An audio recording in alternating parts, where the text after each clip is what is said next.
Congratulations TV show nk'ibisanzwe. Today rero tugiye gukora iki? Today ngiye gutangira gym after birth, nyuma y'uko maze kubyara. Ubu noneho ngiye muri gym byimbitse. So impamvu rero nkoze ibi ari ukuntu umuntu amara kubyara akavuga ngo ni ukwinywera ibikoma. Murabibona nanjye ariko igikoma cyari kimaze kunyoboka, muri kumbona yeah. So navuga ni kwinywera ibikoma, ukagenda nyine ukarengerana ugasanga ushaje imburagihe. So that's why rero navuze ngo 24 days muri gym, hanyuma ndebe uko ibintu biba byifashe, ndebe uko ibintu bigenda gake. Uyu munsi rero ni umunsi wa mbere ngiye gutangira. Ndatangira n'ibintu bigiye bitandukanye muri 24 days. Iminsi 24 uzabane nanjye n'ikanatete ririmo iravuga, ndakeka muri kunyumva.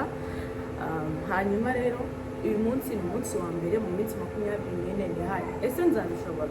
I don't know nimba nzabishobora, kuko hari igihe umuntu abyuka yumva thirsty, ananiwe, yumva atari okay, avuga uyu munsi reka mbireke. Ariko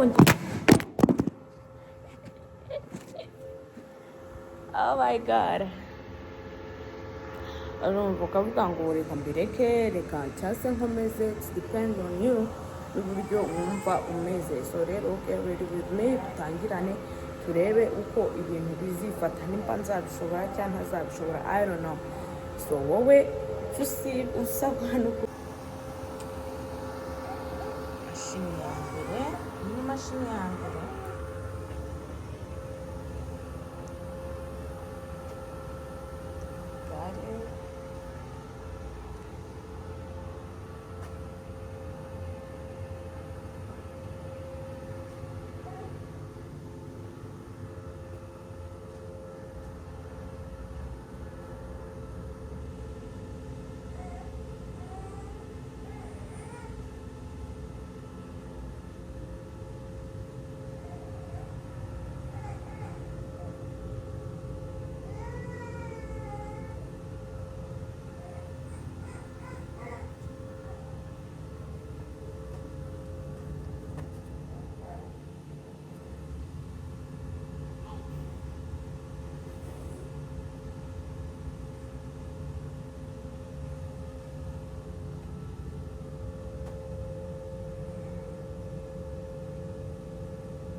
Hi, Papa.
umunsi wanjye wa mbere, so ntabwo bizaba byoroshye ariko I have to ngomba kubikora kugira ngo ndebe umaze gukoresha igare.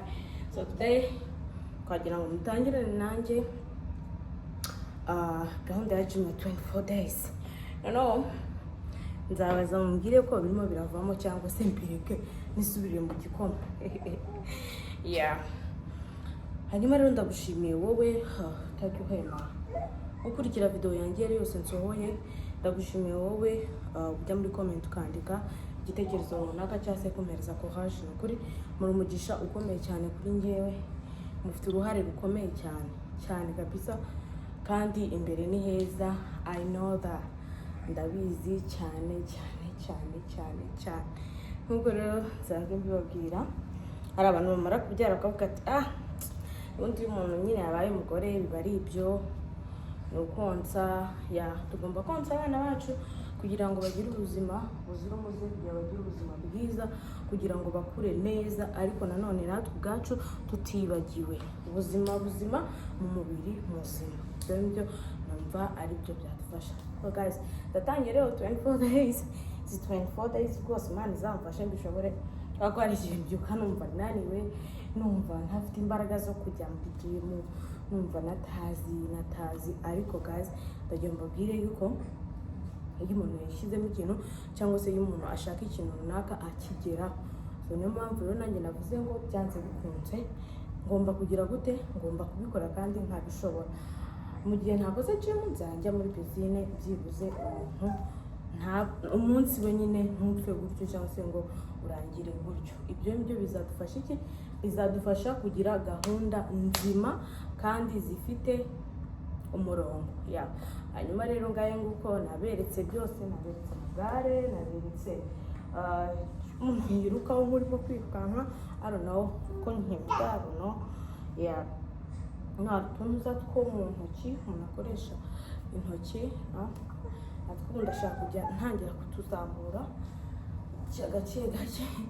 Hanyuma ibintu bikagenda neza, iminsi ikicuma, hanyuma tukareba ko 24 days nzaba mbishoboye cyangwa nzabibasha. Nimbishobora nzaza mbabwira ati murabona hari impinduka, murabona hari ikivamo cyangwa nguko n'umuhungu wanjye ari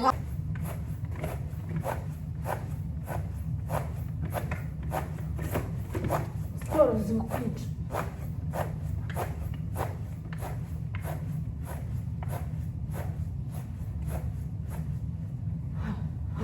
Voglio n'abandi bagenzi banjye nabo baje ku siporo.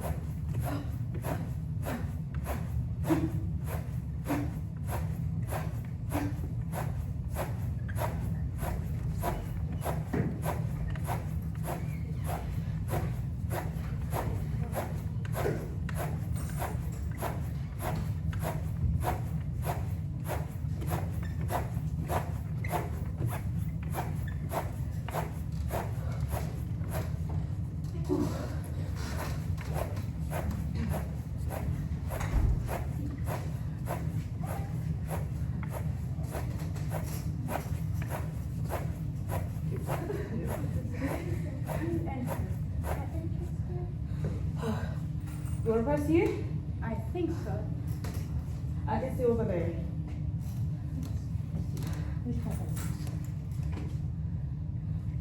Are you going to pull? It's here? Yes, or yes. over there? Here? This one, yeah, that All one. right. All right. I'm like, which door is it? Sorry, it's Sorry. over there. Okay. Sorry to cut your video. It's okay. It's okay.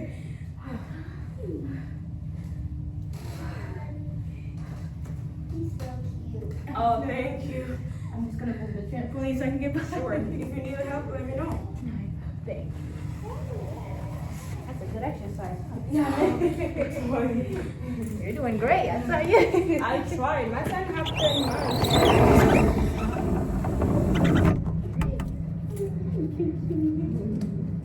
How old is she? She's 2. Oh. 2, 7, and 3 months.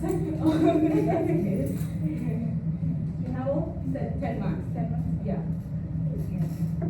Oh, good. Thank you. Sorry, guys. Enjoy your day. You as well. Okay.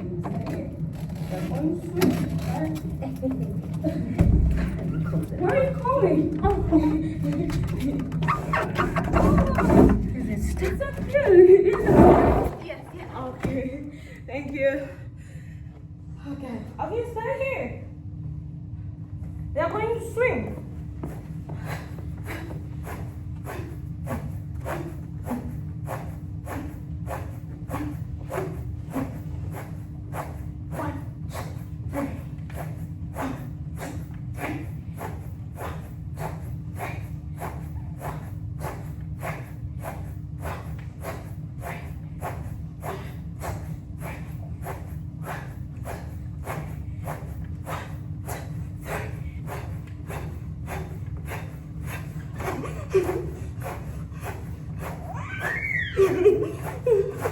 Oh God, I'm tired guys.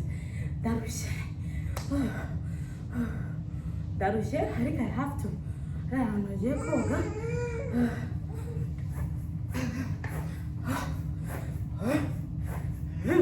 Mwarangije kumfasha here.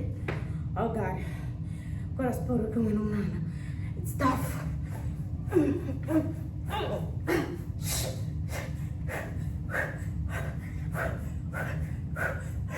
Abantu bazi iby'amasiporo guys, mumbwire zankora izi.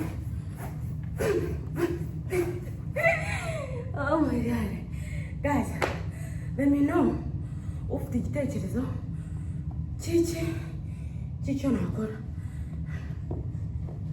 Mumbwire ngo wahindura iki, wagenda uko kugira ngo ibintu birusheho kugenda bigenda neza. Thank you guys for being with me. Kandi ndabizi ko muri izi 24 days twihaye, everything will be fine. Ibintu byose bizagenda neza gake gake. Ndi kumwe namwe, byose turabifite. Abamama, abantu banyu batangiye kuba bakuru, please mujye muri siporo. Koraga siporo. Siporo ni nziza, siporo ituma ubuzima bumera neza, ugira health life, ibintu bikagenda byendere ubuzima bwicuma. Yeah, that's why rero mvuga ni guys, ikintu cyitwa kwitinya, ikintu cyitwa kuvuga ngo it's okay what? Rero dukoraga siporo, wigire muri siporo, ubundi ahandi ubundi. None kubona umumama ufite umwana w'amezi 3, Mbere, umumama ufite umwana w'amezi 3 amujyanye muri swimming pool. Reba ukuntu abantu ba hano rwose baribohoye.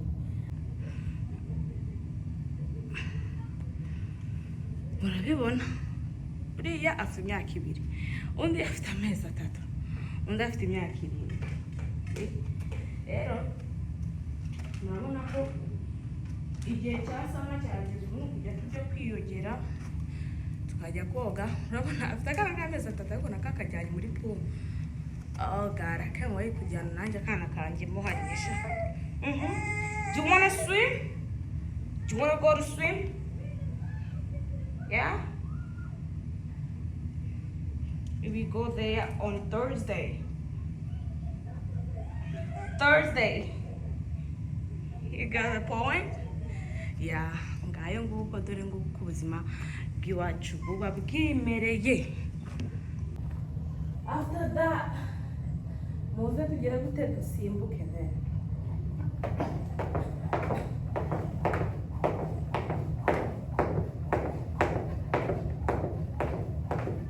Oh, nibagiwe gusimbuka guys. Nibagiwe gusimbuka. Excuse me? Oh my God.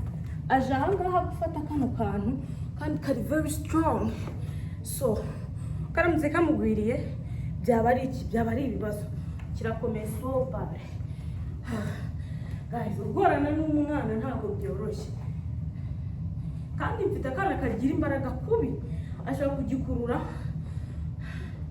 Ugasanga kimugwego. Alvin, stop it. Stop. Here, look. Look at what Mama have. Come here. Have this. Do you want this? Come forward. Hey, help little man. Here. Have this. Araje. Oh my God. Ari kwiga kugenda ariko yikubita hasi buri munsi. Usimbuka se ko nabyibagiwe. Twajyaga tuvuga ngo kagakecuru ko kumuhima atetse inkono y'umushogoro irashirira nina. Guys, thank you for being with me. Thank you for watching my video. As you know, tugiye 24 days nkuko nababwiye. In 24 days tuzakoramo ama workout agiye atandukanye. Nagira ngo mbabwire ngo keep in touch, turebe ese bizashoboka, ibi biro bizagabanuka, nzagera ku rugero numva nifuza, kandi nta kidashoboka. Wowe cy'ingenzi nuko ubyiyumvamo no kugira gute no gufata decision gusa. Ibindi byose bitabigenda neza. So stay on tune, tubane kanye no kwita ku muhungu. Ndumva hano tumaze minota nka 40 minutes every day irahagije, ariko nyiraga every day nashobora pe. Nzankora uyu munsi, ubu umunsi ni kuwa kabiri, nzongera gukora kuwa kane, nzongera gukora kuwa gatandatu, nzongera gukora kuwa mbere. Ndumva iminsi 3 mu cyumweru izaba ariyo pe, izaba ari. Thank you guys, have a good day. Imana ibahire, Imana ibahe icyo mwifuza.